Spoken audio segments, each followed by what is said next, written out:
Eita, super quarta mesmo, super quarta, super pra ninguém botar defeito. Quem achou que era só codinome para essa quarta-feira de decisão de juros aqui no Brasil e antes nos Estados Unidos, mudou de ideia. Foi super quarta mesmo. Começa agora o seu saldo deste dia 16 de junho de 2021. Em que o mercado brasileiro ficou aí dividido, sem saber no que pensava mais, se na decisão que ainda viria ou se na decisão que acontecia em pleno pregão. Vou começar pelo final. O Copom, o Comitê de Política Monetária do Banco Central do Brasil, como a maior parte do mercado esperava, subiu a Selic em 0,75 ponto aos 4,25% ao ano, como tinha sido dito que seria no último comunicado, feito há 6 semanas. Mas não ficou tudo como estava previsto naquele comunicado. Por quê? Porque, como disse dia desses o presidente do Banco Central do Brasil, Roberto Campos Neto, muita coisa aconteceu. Dentre essas coisas, o controle das expectativas escorrendo pelos dedos do Banco Central, o mercado vem subindo e subindo e subindo a projeção de inflação para esse ano aqui no Brasil. A última pesquisa Focus, pesquisa que é feita, que é divulgada toda semana, com cerca de 100 casas de análise e bancos mostrando as suas expectativas médias. Essa última pesquisa mostrou projeção de inflação de quase 6% no final do ano. O teto da meta, o centro não, o teto da meta de inflação ao ano para 2021 é de 5,25%. Estava mais baixa na semana passada a projeção, veio subindo. O Banco Central precisou, português claro, né? Como é que fala? Matar a cobra e mostrar o pau, é isso que o Banco Central quer fazer. Veio com um tom mais duro do que era esperado. Caiu aquela orientação de que seria apenas um ajuste parcial nesse ciclo de alta da Selic, que a Selic então pararia de subir, uma altura ali na casa dos 5,5%, que é uma altura em que se considera que a Selic ainda continuaria estimulando o crescimento econômico. O Banco Central, uma coisa boa, né? Não deixa de ser bom, considera que não é mais preciso estímulos, então a Selic caminhará, se nada mudar, até os 6,5% ao ano, que é o grau considerado neutro, em que nem estimula nem atrapalha.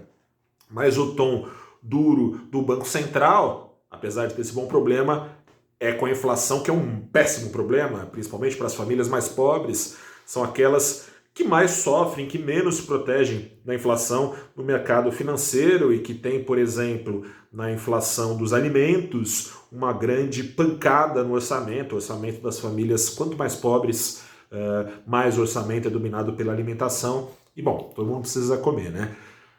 Enfim, o Banco Central se mostrou ali mais preocupado com a inflação, dizendo que fará o necessário. E prometeu, teve promessa, como vem tendo. Só que a promessa foi mais dura também do que vinha sendo. Prometeu uma alta de, no mínimo, e não na marca, no mínimo de 0,75. O Banco Central admite que a coisa pode piorar. E se piorar, admite que na próxima reunião pode subir a Selic em mais de 0,75 ponto. O recado final é que o Banco Central quer dar mostras de que domina a situação, que está de olho naquilo que o mercado está vendo, que compactua da visão de que a coisa está indo para o beleléu no que diz respeito à inflação, deu menos ênfase que vinha dando para a questão temporária da inflação e quer mostrar que, temporário ou não, o Copom, o Comitê de Política Monetária do Banco Central, entende que vai fazer acontecer. Falei para você que o mercado foi sacudido. Por que foi sacudido? O dia começou esperando, investidores esperando por essa alta, por esse tom duro, e nessas os bancões quase ameaçaram puxar o Ibovespa para cima, apesar da cautela. O dólar chegou hoje a cair ao menor nível em um ano, e não só isso, abaixo pela primeira vez em um ano do nível dos R$5.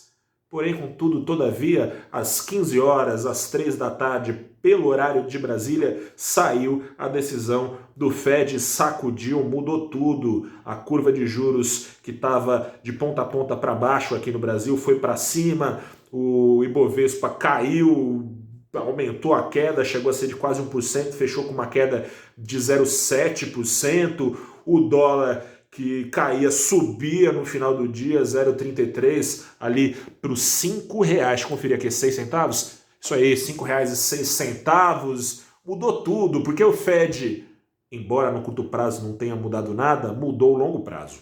O Fed manteve a sua taxa de juros zeradas, tudo dentro das expectativas. Falou que vai continuar injetando 120 bilhões de dólares ao mês nos mercados, como também tem feito, assim como a taxa zerada desde março de 2020. Tudo certo, vai continuar recomprando títulos, ninguém esperava nada muito diferente disso. Mas o futuro mudou, o Banco Central americano, embora siga falando em inflação temporária, já não está mais tão tranquilo, prometia que os juros só voltariam a sair do zero, só subiriam lá nos Estados Unidos para lá de 2023. Agora fala que em 2023 já devem subir, porque a inflação já está incomodando mais. A projeção para esse ano de 2,4% subiu para 3,4%. A economia americana, que tinha uma projeção de alta na casa dos 6%, teve a sua projeção elevada para 7% de crescimento pelo Fed. Ou seja, já está começando a andar pelas próprias pernas, prescindindo de estímulos. Por que o mercado não gostou disso? A alta das bolsas tem sido em grande parte porque tem uma bolha de liquidez aí, o mercado financeiro global sendo inundado por dólares pelo Fed. Essa chuva fez bolsas de Nova York, por exemplo, já em agosto do ano passado, enquanto recordes de mortes eram batidos, as bolsas também já batiam novamente recordes depois de cair 32% em menos de um mês na chegada da pandemia, já avançou ali 44% até agosto o S&P 500, índice que reúne 500 ações mais negociadas na bolsa lá nos Estados Unidos, já estava de novo batendo recorde, desde então vem batendo recorde, dia desses bateu recorde de novo, do Vale, aliás, que foi batido ali em março do ano passado, o índice já subiu mais de 80%, enfim, essa dinheirama, uma hora vai embora, com os juros subindo, tende a ser desinflada a bolha de liquidez. Quando isso acontecer, não deve acontecer ainda, parece que foi só mais um ruído, vamos ver como é que se acomoda o mercado mundial amanhã. Mas quando isso acontecer, dores, choro e ranger de dentes pode vir, né? Por isso, essa aversão ao risco pré-Copom, apesar dos bancões terem diminuído o impacto no Ibovespa e do dólar ter diminuído um pouco a alta que chegou a ter no final da tarde. A curva de juros na ponta longa também subia, mas fechou estável ali para 2031. As taxas do DI fecharam ali estáveis na casa de 9%.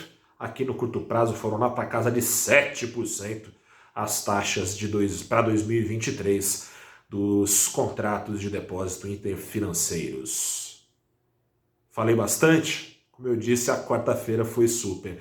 Se segure na cadeira, acompanhe com valorinvest.com amanhã, ao vivo, desde a primeira hora do dia, como é que o mercado financeiro mundial, né, de olho no Fed, e brasileiro, de olho no Fed e no Copom, como é que o mercado vai se comportar. Eu sou Gustavo Ferreira, repórter do valorinvest.com. Amanhã eu tô de volta para te contar como é que foi. Grande abraço, até a próxima. Confie na ciência, use máscara.